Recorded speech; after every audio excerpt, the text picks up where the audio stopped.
Welcome back, my duelist friends. Casual Duelist here, and I'm here with my buddy Tom Wizard. Time Wizard means it is Thursday, so obviously happy Thursday. You're almost to the weekend.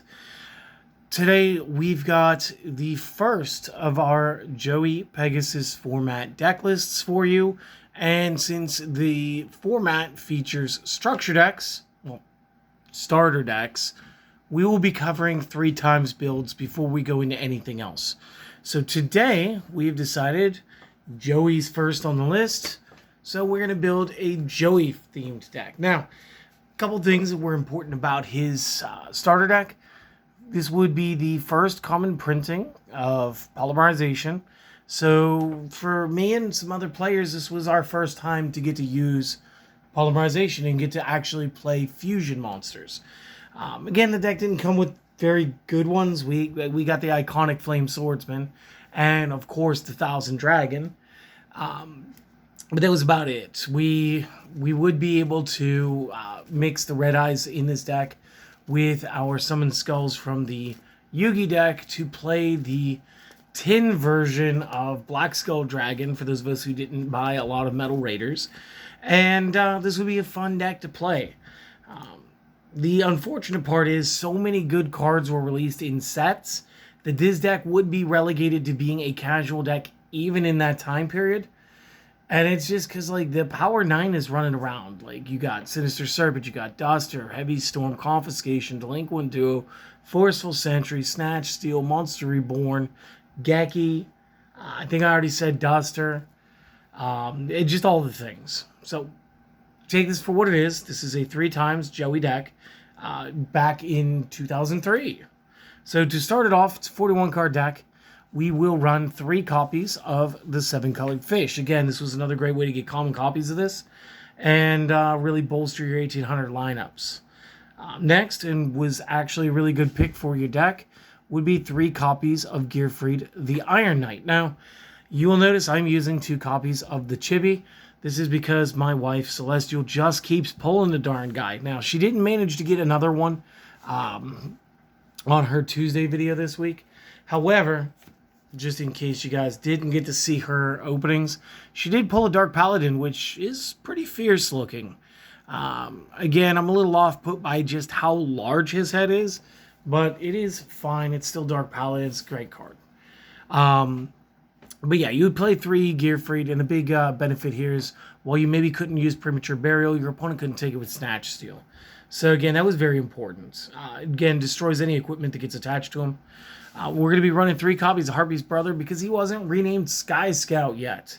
So yes, it would be Harpy's Brother. I got a couple Pharaoh Servants in here. It is what it is.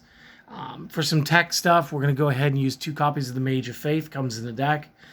Again, good common reprint, clean card, love it. 3 copies of the Disruptive Penguin Soldier.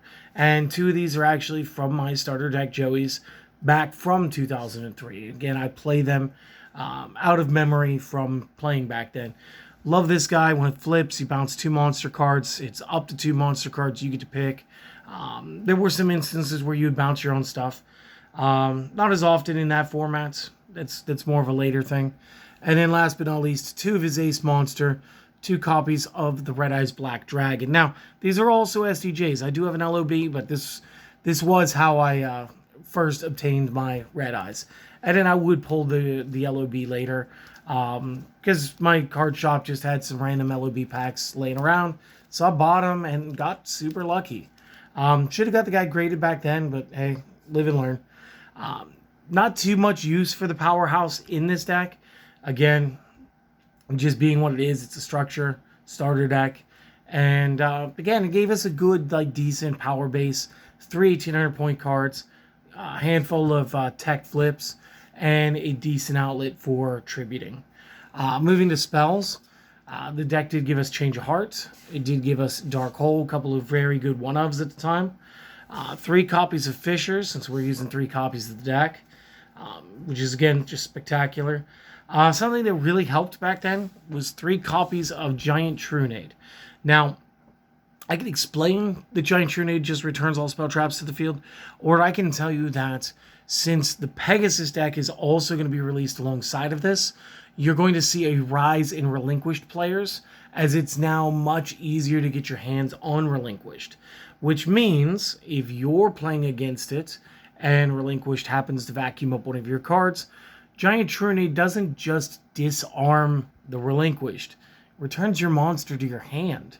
So again, if you were playing something like the Gearfried, the Harpies, Brother, the Seven Colored Fish, Dark Magician, the Red Eyes, Summoned Skull, doesn't matter, goes back to your hand.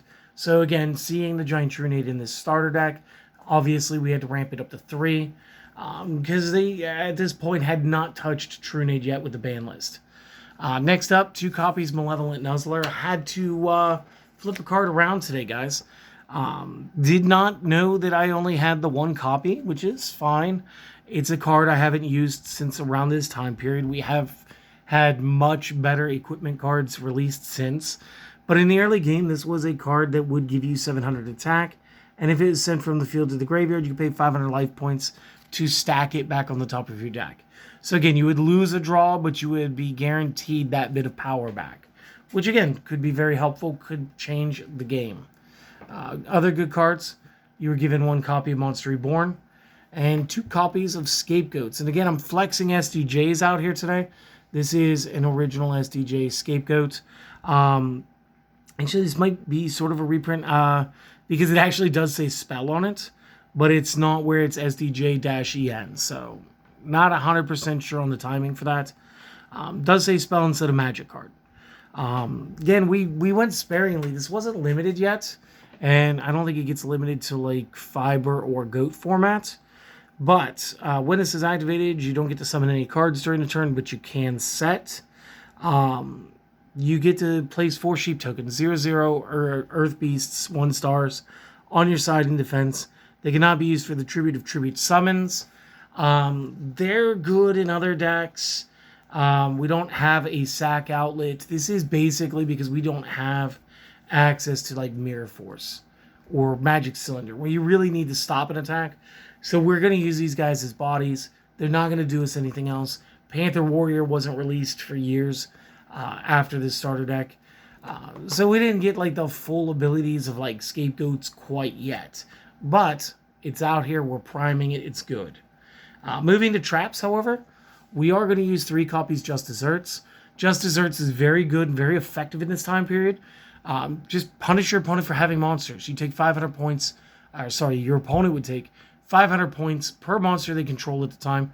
This is up to 2,500 per copy of Just Desserts. And again, that could stack into some crazy amount of damage. Next up, 3 copies Reinforcements. We do want to do some battle tricking in here.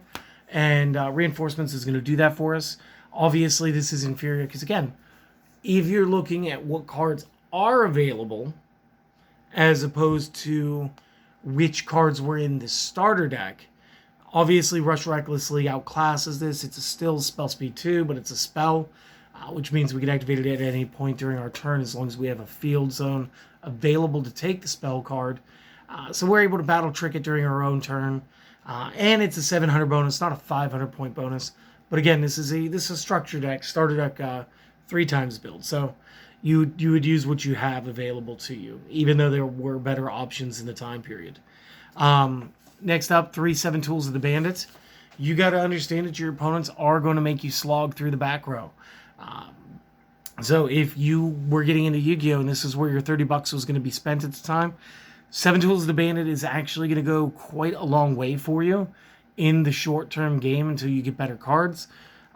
Not saying 7 Tools of the Bandit is a bad card by any means, just saying, Solemn Judgment, just a hair better, a little more versatile. Does cost a little more, but there are times where you can activate Solemn Judgment that you can't activate 7 Tools of the Bandit. So little give and take there.